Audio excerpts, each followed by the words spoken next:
warri soofituun qaqqabu. Nikoo haaree gaarotarran deemaa. Hubachuun dandeenye sammuun ilmaan namaa. Haa baddu sidhiisaa walitti galtuusi. Ashama akkam jirtu kabajamtoota hordoftoota keenya har'aan tana ammoo waa'ee Kadir Martuu faarfannaa isaatiin wal qabatee dhiyeenya kana faarfannaan Kadir Martuu sooshaal miidiyaa kanarra naanna'aa jira. Kadir Martuu dhiyeenya kana faarfannaatti deebi'ee jira guutumaan guutuutti. Namoonni gariin ammoo Kadir pheenxee ta'ee moo hin taane jedhaatiin jiru. Faarfannaa isaa duraa duuba daawwannee ergasii yaada keenyatti kennina haga dhumaatti dhageeffadhaatiin nu faana bu'aa. Ni abjoote malees arguuf hin dandeenye du'a koo. Sichiyyuutti fufee ulfina guddaa fanee gamaa. Sakanamuu arguuf diinni koo lafarra daa'ima.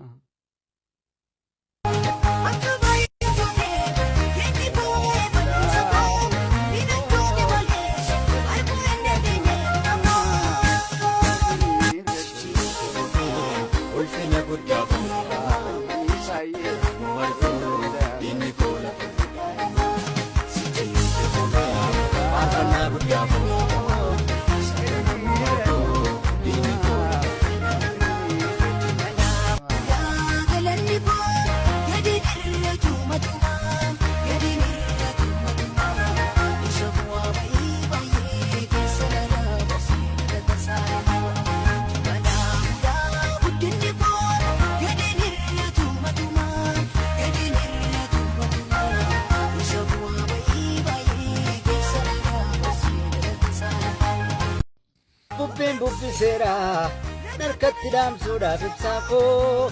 Warshaan galaanichaa baay'ee dadhabsiiseen laphee koo.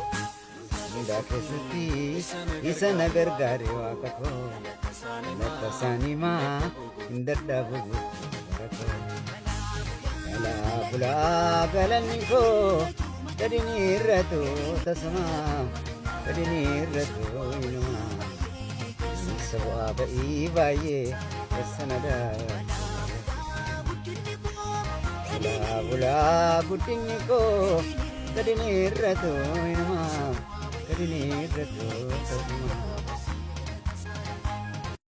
Egaa akkuma argitan Kadir Martuu dhiyeenya kana erga dhukkubsatee kaasee wantoota hin taane sooshaal miidiyaa kanarratti yeroo inni haasa'u ni mul'ata. Namoota siyaasaa gurguddaa dabalatee Jawaar Muhammadii fi Andu'aalam Gosaa irratti illee arrabsoo gandummaa yeroo inni taasisu waan baay'ee nama jibbisiisudha. Kadir Martuu erga dhukkubsatee kaasee wantoota hin taane dubbachaati jira. Namoonni gariin immoo dhukkubsata isaatiin wal qabateeti Kadir maraattuudha uumama jedhan arrabsaati jiru. Innis gama isaatiin as bahee yeroo tokko tokko kiniinii baay'ee nyaadhaa kiniinii kanatu sammuu akkana na godhaa jedhee yeroo inni itti dubbatetu jira. Mee viidiyoo inni yeroo Jawaar Muhammadii arrabsu viidiyoo tokko daawwannee walitti deebina. Abiyyiif sagannee sagadaa kanuun jee saganne. Guyyaa 40 hidhee Abiyyi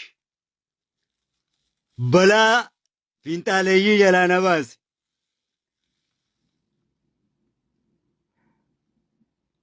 Hajee Jawaar silaa Abiyyi na hidhuu baate balaan na balleessiti. Hajee Jawaar hammaas as garagalee guyyaa 40 guutuu mana hidhatti nyaatan nyaanne halkanii guyyaa dhabeeloyne maleekaa if godhe. Hajee maleekaa akka maleekaa if godhe Oromootti kijibee Jawaar. Waraana bilisummaa xollaa itti galchee ficcisiise Jawaar. Haqayroo 72 najjeesuu namarsan jeemmaas lafumaa ka'e ficcisiise Jawaar. Ibidda inni qabsiiseetu haa caaluu nyaate Jawaar.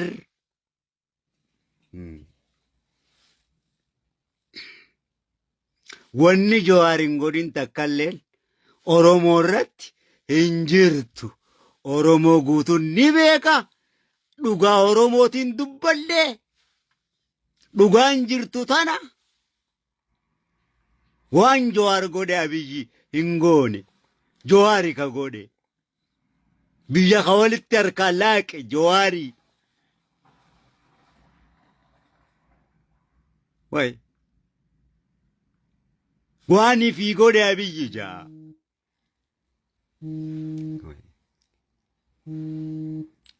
Jawaari meesaa dubbatu Oromoo guutuutu beeka Itoophiyaa guutuutu beeka way